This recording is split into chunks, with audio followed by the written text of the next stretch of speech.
And effect has struck again. R. Kelly has officially become the Vince McMahon of the music game. And let me explain why.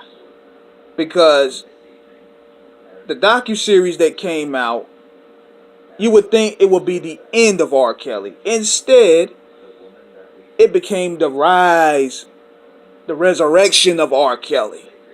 Because his sales have gone through the roof since this thing came out.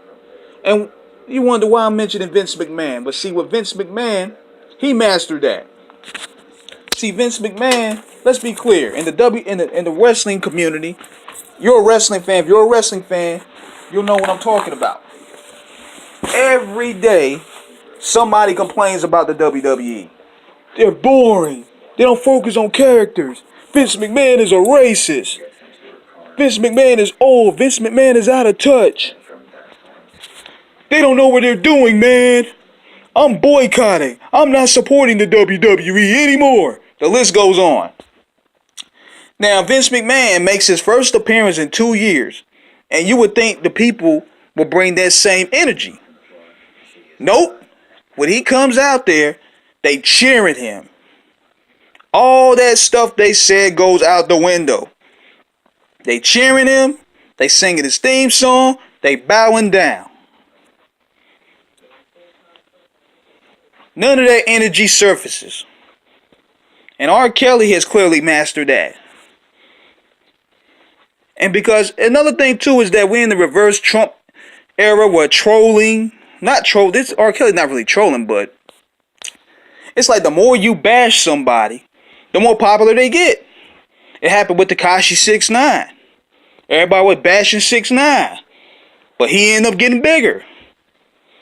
They bashed Donald Trump. Donald Trump got bigger. This seems like the reverse shift that is going on right now. And the question is, where do we hold the people accountable? Because they're the ones supporting him.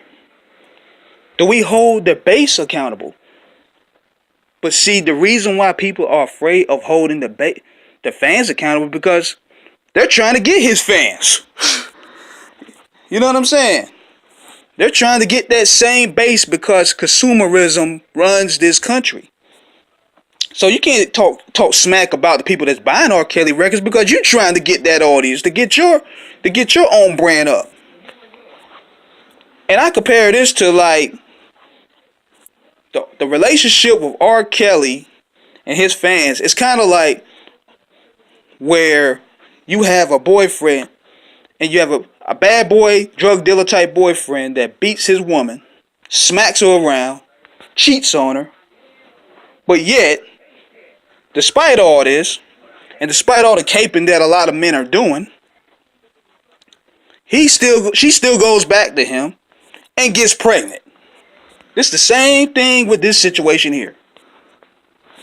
The docu-series revealed him as a cold monster that preys on young girls. But yet, those same people made him richer. And where does accountability come to play?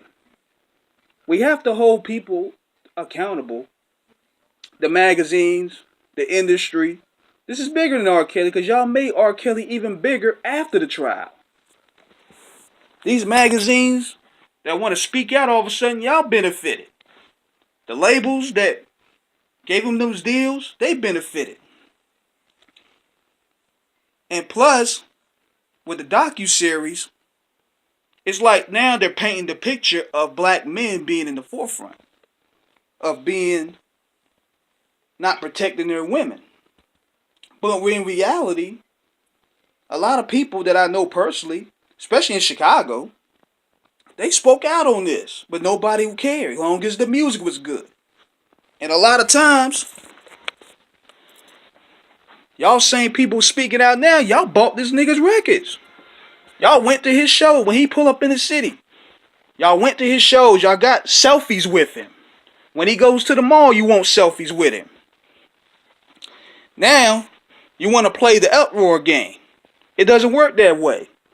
So until that we hold the people, the consumers, accountable, this type of stuff will continue. But that's not going to be that's going to be a challenge because everybody else is fighting to get that. Because it's like politics.